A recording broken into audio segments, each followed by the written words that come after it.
आज की जो वीडियो है इस वीडियो में हम देखने वाले हैं पैथोफिजियोलॉजी का प्रीवियस क्वेश्चन पेपर जो कि हम सॉल्व कर रहे थे।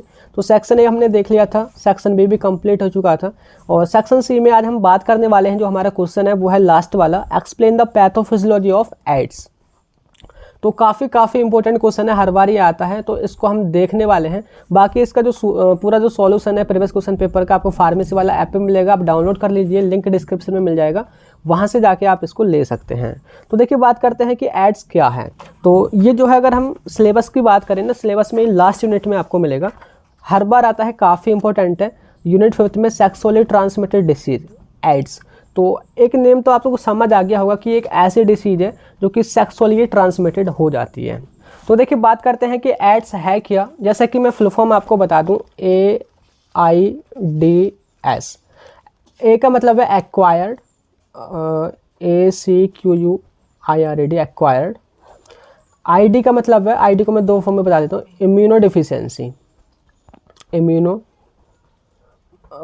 Deficiency and syndrome, S for syndrome, acquired immunodeficiency syndrome. तो इम्यूनोडिफिशियंसी जैसा कि नेम में आ रहा है, आप देखोगे इम्यूनो यानी कि इम्यून सिस्टम का कमज़ोर हो जाना, उसकी डिफिशियंसी हो जाना, या बोले तो इम्यूनिटी का वीक हो जाना। सो इम्यूनिटी क्या होती है आपको पता ही होगा। इम्यूनिटी एक हमारी बॉडी की ऐसी एबिलिटी होती है जो भी इन्फेक्शियस एजेंट होते हैं, लाइक वायरस, बैक्टीरिया वगैरह, जो भी फॉरेन सब्सटेंस होते हैं उनसे वो लड़ती है। वो जो क्वालिटी है, जो एबिलिटी होती है, वो हमारी इम्यूनिटी कहलाती है। तो इस केस में क्या होता है, एड्स में जो इम्यूनिटी हो जाती है वो बहुत वीक हो जाती है, बोले तो उसमें बिल्कुल भी लड़ने की क्षमता नहीं होती है। हमें बहुत सारे डिसीज़ ऐसे ही हो जाती हैं और हमारी बॉडी कुछ नहीं कर पाती।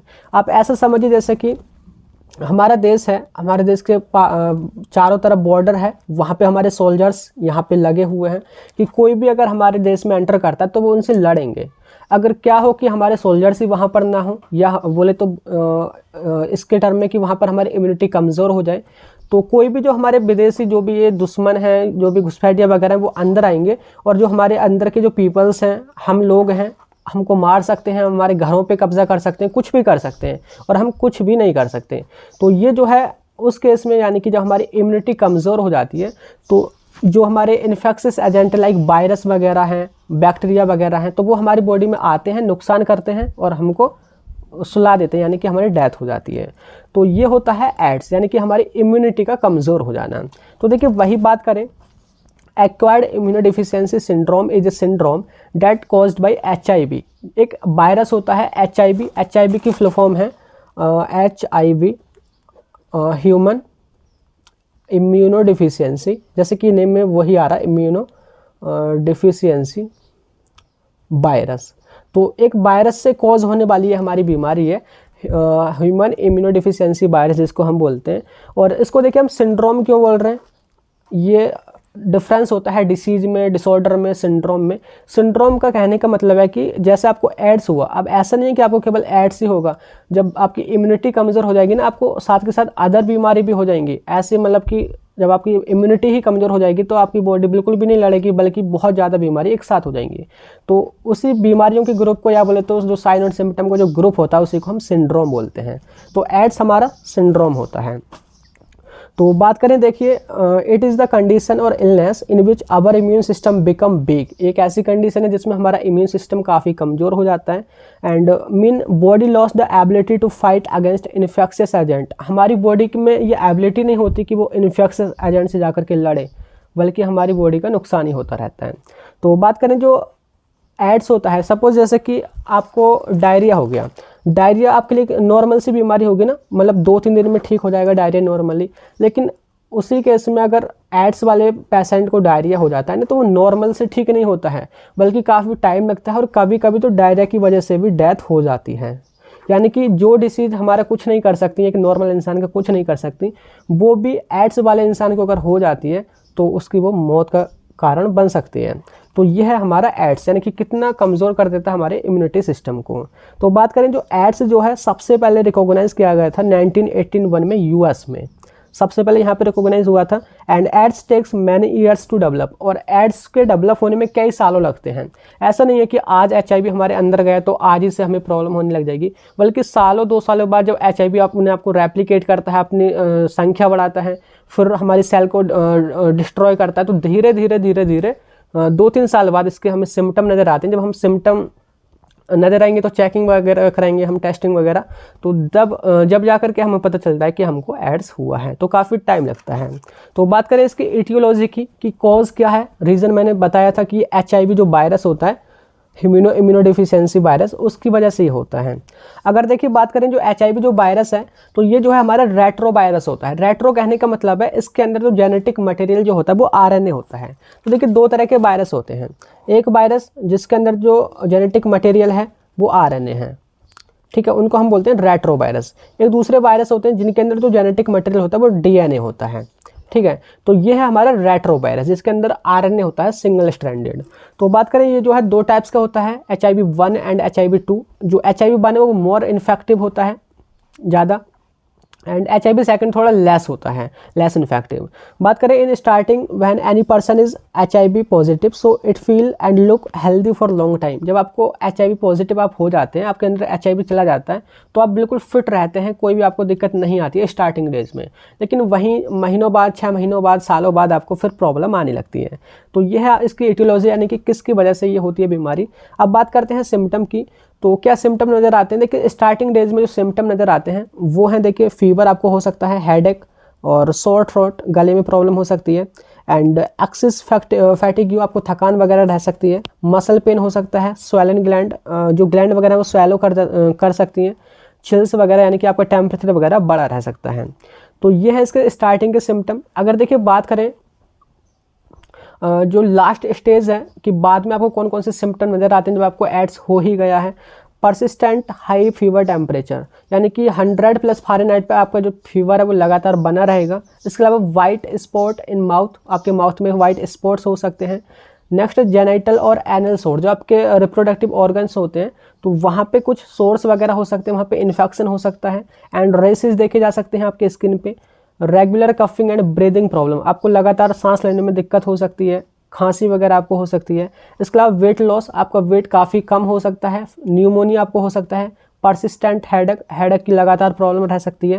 एंड लास्ट वन जो कि मोस्ट इंपॉर्टेंट मैंने हाईलाइट कर रखा है, CD4 T cell count below than 2000 cell per mm की पावर 3, यानी कि कहने का मतलब है CD4 जो T सेल्स होती हैं हमारी लिम्फोसाइट होती हैं, यानी कि WBC होती हैं, जो कि हमारी बॉडी को प्रोटेक्ट करके रखती हैं, हमारी इम्यूनिटी में काम करती हैं। तो इनके जो काउंट है, इनकी जो नंबरिंग है वो 200 सेल से भी कम हो जाती है पर mm क्यूब, ठीक है। तो ये है इसका एक सिम्टम। जब हम चेकिंग वगैरह कराते हैं, टेस्टिंग कराते हैं, तो तभी आपको नज़र आएगा। बात करते हैं मोड ऑफ ट्रांसमिशन की, कैसे ट्रांसमिट होती है डिसीज़। तो सबसे पहला है ड्यूरिंग सेक्सुअल कॉन्टैक्ट। तो ये जो है सेक्सुअल, जैसे कि हमने स्टार्टिंग में अपने सिलेबस में देखा था, सेक्सुअली ट्रांसमिटेड डिसीज, यानी कि सेक्सुअली कॉन्टैक्ट के द्वारा ही हमारी ट्रांसमिट होती है। दूसरा थ्रू इन्फेक्टेड ब्लड, यानी कि अगर आप कुछ ऐसी सिरिंज वगैरह यूज़ कर लें जो कि किसी ऐसे पेशेंट को इंजेक्ट हुई हो जो कि पहले से HIV इन्फेक्टेड हो, तो तब भी आपको प्रॉब्लम हो सकती है, आपके अंदर ट्रांसमिट हो सकता है। दूसरा है through transfusion of HIV infected blood. Suppose आपको ब्लड लॉस हो गया, आपने ब्लड चढ़वाना है, तो आपने इन्फ्यूज़न में किसी ऐसे पेशेंट का ब्लड ले लिया जिसको ऑलरेडी HIV है, तो तब भी आपको प्रॉब्लम हो सकती है। And last one that is from mother to child, आपकी माँ से आपको प्रॉब्लम हो सकती है during pregnancy and during breast feeding, दूध पिलाने वगैरह के दौरान। तो ये दिक्कत ऐसे मतलब कि जो HIV वायरस है इस तरीके से ट्रांसमिटेड होता है। अब बात करते हैं इसकी पैथोजेनेसिस की, कि आखिर कैसे डेवलप होता है एड्स, यानी कि बोले तो life cycle of HIV virus. काफ़ी इंपॉर्टेंट है। तो देखिए स्टार्टिंग में आपने समझना होगा कि आखिर HIV करेगा क्या। तो जैसे ही हमारी बॉडी में HIV एंटर करता है तो वो ढूंढेगा CD4 सेल। जैसे मैंने स्टार्टिंग में बोला था कि CD4 जो सेल्स होती हैं ये हमारी T लिम्फोसाइट होती हैं, और इनकी संख्या सबसे ज़्यादा कम कर देता है HIV वायरस। तो हमारी बॉडी में जाएगा, सबसे पहले HIV CD4 को ढूंढेगा, और इसको ढूंढने के बाद इसके अंदर खुद को इंजेक्ट करेगा, और उसके बाद अपना रेप्लिकेशन करेगा, अपनी संख्या बढ़ाएगा, और जब उसका रेप्लिकेशन हो जाएगा, बहुत सारे वो हो जाएंगे, फिर उसको जो सेल्स है उसको डिस्ट्रॉय करेगा। इसके अलावा फिर वो अदर सेल्स में ऐसे ही जाएगा। तो यानी कि ये CD4 जो सेल्स होती है उसको ये डिस्ट्रॉय करने का काम करता है। अब ये करता कैसे है वही हमें समझना है। तो देखिए वही मैंने लिख रखा है, when HIV enter in our body from various mode so it find WBC यानी कि CD4 सेल, सबसे पहले CD4 सेल को फाइंड करेगा and HIV get inside the CD4 cell and make copies of itself. इसके अंदर यानी कि CD4 सेल के अंदर ये चला जाता है, खुद की कॉपीज बनाता है। Then HIV kill the CD4 cell और देन HIV उस CD4 सेल को किल कर देता है। और ऐसे ही जो फिर उसकी जो कॉपीज़ बनी हैं हज़ारों में लाखों में जो भी हैं, वो फिर अदर सेल्स को जाके इन्फेक्ट करती हैं। अब देखिए बात करते हैं, ये जो है इसकी पूरी पैथोजेनेसिस है, ये आपने समझना है। अभी आपको थोड़ा टफ सा लग रहा होगा लेकिन मैं इसको आसान बता रहा हूँ। तो स्टार्टिंग करते हैं, देखिए ऐसे, ये कुछ इस तरीके से हमारी सेल होती है। ये जो सेल है आप ध्यान रखना, ये CD4 सेल की बात कर रहे हैं, क्योंकि कहाँ पे काम कर रहा है हमारा HIV वायरस, CD4 सेल पे। तो HIV वायरस कुछ इस तरीके से होता है। मैं थोड़ा सा जल्दी जल्दी में डायग्राम बना देता हूँ इस तरीके से, तो आप समझिए ये हमारा HIV वायरस है, ठीक है। इसके अंदर ये हमारा जेनेटिक मटेरियल है कुछ इस तरीके से। तो सबसे पहले स्टेप में क्या होगा, ये इसके ऊपर लगे रहते हैं रिसेप्टर। किस पे लगे रहते हैं ये रिसेप्टर, जो हमारे CD4 जो सेल है उसके सेल मेम्ब्रेन पर रिसेप्टर लगे होते हैं। तो सबसे पहले HIV वायरस रिसेप्टर पे जाएगा। रिसेप्टर पे जाने के बाद में कुछ इस तरीके से प्रोसेस होगी, ये फ्यूज़ हो जाएगा। फ्यूज़ कहने का मतलब है इसके अंदर जो भी मटेरियल है वो इस सेल के अंदर चला जाएगा। ये हमारी बड़ी सी सेल है, ठीक है, CD4 सेल। तो इसमें जो है हमारा RNA है, मैंने स्टार्टिंग में बोला था इसमें क्या मटेरियल होता है, RNA। इसके अलावा कुछ इसमें एंजाइम होते हैं। एंजाइम, यहाँ पे 3 एंजाइम होते हैं, नाम याद रखने हैं। देखिए एक होता है आपका सबसे पहला जो ट्रांसक्रिप्टेज एंजाइम होता है, ट्रांसक्रिप्टेज, वैसे नोट्स में लिख रखे हैं। और दूसरा है आपका इंटीग्रेज। इनके तीनों के बहुत ही ज़्यादा रोल अभी यहाँ पे यूज़ होने वाला है। एंड थर्ड है वो है प्रोटीएज। तो ये तीनों एंजाइम और जेनेटिक मटेरियल यानी कि RNA हमारी सेल यानी कि CD4 सेल के अंदर ये एंटर कर लेता है। और CD4 सेल उसका भी खुद का अपना DNA होता है, वो भी अभी समझेंगे।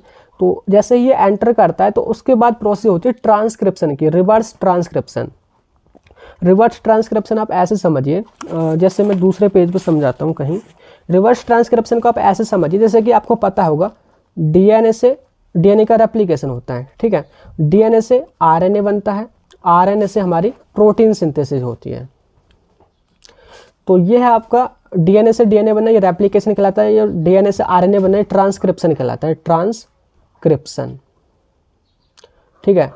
अगर RNA से उल्टा DNA बने तो उसको हम बोलते हैं रिवर्स ट्रांसक्रिप्शन, रिवर्स ट्रांसक्रिप्शन। तो आपको पता ही होगा हमारे जो HIV वायरस है उसमें कौन सा जेनेटिक मटेरियल था, RNA था। तो अब RNA से DNA बनना है, यानी कि DNA कुछ इस तरीके से यहाँ पे बनेगा DNA, जैसे कि कुछ इस तरीके से। तो ये हमारा DNA बनेगा और ये जो प्रोसेस होगी किस एंजाइम की वजह से होगी, ट्रांसक्रिप्टेज। यहाँ पे एंजाइम काम करेगा ट्रांसक्रिप्टेज। तो ये एंजाइम यहाँ पे काम करेगा और हमारा क्या बनेगा, RNA से DNA बन जाएगा। और ये जो है हमारा वायरस का DNA है। पहले क्या था, वायरस का RNA था, वायरस का DNA बना है। अब इसके बाद ये जो DNA है ये एंटर करेगा हमारे जो सेल का जो DNA है, यानी कि हम होस्ट सेल हैं, तो हमारा जो DNA है वो भी है। तो इस तरीके से हमारा DNA है इसके अंदर। तो ये DNA इसमें एंटर करेगा और उसके बाद होगा इंटीग्रेट। देखिए इंटीग्रेशन कहने का मतलब क्या है, सपोज जैसे कि अभी हमारा ये RNA से बना था हमारा वायरल का DNA, ठीक है, मैंने रेड कलर से दिखा रखा है, ये वायरल का DNA है। और उसके बाद आप ये समझिए ये जो DNA है ये हमारा DNA यानी कि होस्ट का DNA है। होस्ट बोले तो जो ये सेल थी CD4 सेल, इसका खुद का भी DNA है। तो इंटीग्रेशन में क्या होगा, यहाँ पे एक एंजाइम काम करेगा इंटीग्रेज, जो कि हमने तीनों एंजाइम देखे थे। ट्रांसक्रिप्टेज जो कि ट्रांसक्रिप्शन में यूज़ हो गया, इंटीग्रेज जो कि अब इंटीग्रेशन में यूज़ हो रहा है। तो ये एंजाइम क्या करेगा, जो वायरल का DNA है और जो हमारा DNA है उन दोनों को इंटीग्रेट कर देगा। जैसे ये हरे हरे में आपको दिख रहा होगा थोड़ा, ये जो है हमारा खुद का DNA है, बीच में जो है वायरल का DNA है और इधर भी खुद का DNA, यानी कि ये कंबाइन कर देगा दोनों को और हमारी बॉडी को पता नहीं लगेगा कि यह हमारा भी DNA है कि वायरल का DNA है। तो ऐसा होता है। तो हमारी बॉडी खुद का DNA समझ के इसको रेप्लिकेट करती है रेप्लिकेट करती है, और रेप्लिकेट करने के बाद इसका वही ट्रांसक्रिप्शन करती है, एमआरएनए बनाती है, एमआरएनए से हमारी प्रोटीन की सिंथेसिस करवाती है। लेकिन अगर आप देखोगे तो इसमें आपका वायरल का डीएनए भी है, तो यहाँ पे वायरल आरएनए बनता है, वायरल प्रोटीन बनती है, यानी कि वायरस जो है खुद ही ग्रोथ कराता है। ग्रोथ कैसे कराता है? इंटीग्रेट करके हमारी होस्ट सेल में अपना भी डीएनए जो है वो मिला देता है। तो वही प्रोसेस है। उसके बाद देखिए, जब ये हमारा प्रोटीन जो बन जाता है तो बहुत सारी प्रोटीन बनती है, बहुत सारे एमआरएनए बनते हैं। तो यही जो इकट्ठे होकर के, जैसे कि हमारा नया जो HIV वायरस है, वो नए नए HIV वायरस यहीं से बन जाते हैं। अब एक ही ने बहुत सारे HIV वायरस को बना दिया है। तो ये है इसकी रेप्लिकेशन की प्रोसेस। अगर देखिए बात करें यहाँ पे, आपको मैं और बेटर समझ पाऊँगा। सबसे पहले देखिए, यहाँ पे हमारा वायरस था, बाहर है, ये यहाँ पे रिसेप्टर साइट है प्रोटीन, यहाँ पे आके बाइंड करेगा। बाइंड होने का जो पहली स्टेप क्या होगी? बाइंडिंग, ठीक है।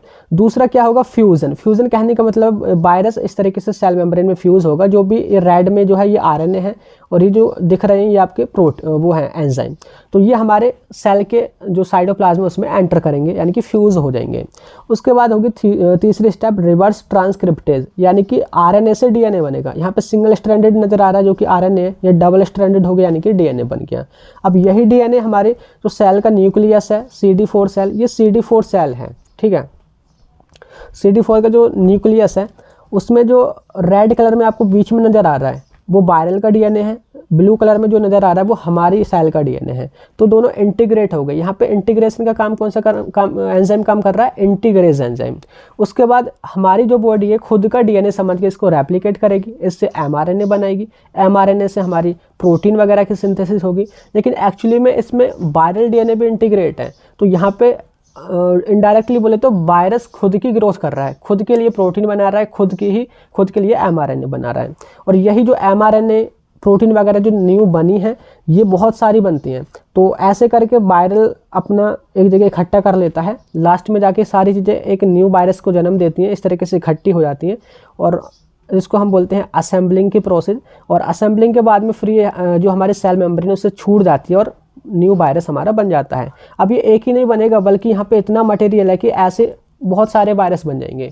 सॉरी, आपको नज़र नहीं आ रहा, तो मैं आपको बता दूं, जैसे कि यहाँ पे जो ये मटेरियल हमारा बनाता है एमआरएनए और वायरल की जो प्रोटीन बनी थी, तो ये जो है यहाँ पे आके न्यू वायरस को फॉर्म करने लगती हैं। ये जो है सारी चीज़ें असेंबल होने लगती हैं, यानी कि आरएनए प्रोटीन वगैरह जो भी एंजाइम वगैरह वो असेंबल होने लगते हैं, और इसी को हम असेंबली बोलते हैं। और इसके बाद ये बर्डिंग की प्रोसेस होती है, यानी कि यहाँ से छूट जाता है हमारी सेल मेम्ब्रेन से, और एक नया जो वायरस है वो फॉर्म हो जाता है। अब ऐसा नहीं है कि केवल यहाँ से एक ही वायरस बना है, यहाँ पे इतना सारा मटेरियल बना देते हैं कि जो स्टार्टिंग में एक वायरस था वो उसी से कई सारे वायरस यहाँ पे बन जाएंगे। तो जब इनकी रेप्लिकेशन होगी तो ये फिर अदर सेल्स को अफेक्ट करेंगे, किसी दूसरी CD4 सेल में जाएंगे, फिर वहाँ से कई सारे वायरस बनेंगे, फिर वो अदर सेल को जाके अफेक्ट करेंगे। तो इस तरीके से ये जो है अपना रेप्लिकेशन करते हैं, ग्रोथ करते हैं पहले अपनी, फिर जो है इसको ये डिस्ट्रॉय भी कर देते हैं। जब CD4 डिस्ट्रॉय होने लगती है, यानी कि हमारी इम्यूनिटी कमज़ोर होने लगती है और हमें और अदर जो बीमारियाँ हैं वो भी होने लगती हैं। तो वही देखिए जो सारे स्टेप है वो आपने लिखनी होंगी, जैसे कि हमने देखा था, पहली बडिंग, दूसरा फ्यूज़न, तीसरा ट्रांसक्रिप्शन, रिवर्स ट्रांसक्रिप्शन, चौथा integration, replication, translation, assembling and budding. तो सारा कुछ वही जो है लैंग्वेज में लिखा हुआ है। यानी कि wording, first of all HIV virus bind to the CD4 cell of host, there is receptor side for that is CD4 protein. तो सबसे पहले वो बाइंड होता है, दूसरा वो फ्यूज़ होगा सेल मेम्ब्रेन के साथ, जो भी अपना मटेरियल है RNA, reverse transcriptase, integrase enzyme, उन सभी को सेल मेम्ब्रेन के अंदर वो इनपुट कर देगा।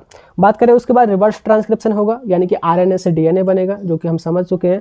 उसके बाद होगा इंटीग्रेशन, यानी कि जो हमारा वायरस का डीएनए वो हमारे खुद के डीएनए के साथ मिक्स होगा, उसको हम इंटीग्रेशन बोलेंगे। यहाँ पे इंटीग्रेज एंजाइम का रोल होगा। उसके बाद होगा ट्रांसक्रिप्शन। ट्रांसक्रिप्शन यानी कि जो हमारा जो बॉडी है खुद का डीएनए समझ के वो एमआरएनए बनाएगी, लेकिन उसमें वायरल का डीएनए भी होता है।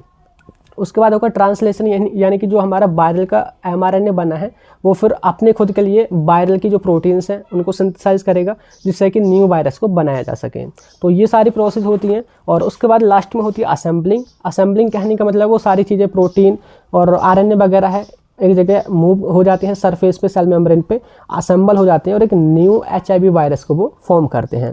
लास्ट में है वर्डिंग, वही जो है इमेच्योर जो HIV होता है जब वो मेच्योर हो जाता है और वहाँ से वो वर्डिंग प्रोसेस के थ्रू सेल मेम्ब्रेन से रिमूव हो जाता है और एक नया वायरस बन जाता है। तो इस तरीके से यह pathogenesis of HIV virus, sorry AIDS, या बोले तो life cycle of HIV virus. तो आई होप ये जो सारा टॉपिक है आपको क्लियर हो गया होगा। तो यही मैंने वीडियो में बताना था। कैसी लगी वीडियो? अगर वीडियो हेल्पफुल हो तो लाइक कर देना, दोस्तों में शेयर कर देना। तो फिर मिलते हैं जल्दी ही नेक्स्ट वीडियो में, तब तक के लिए bye bye, thank you, have a nice day.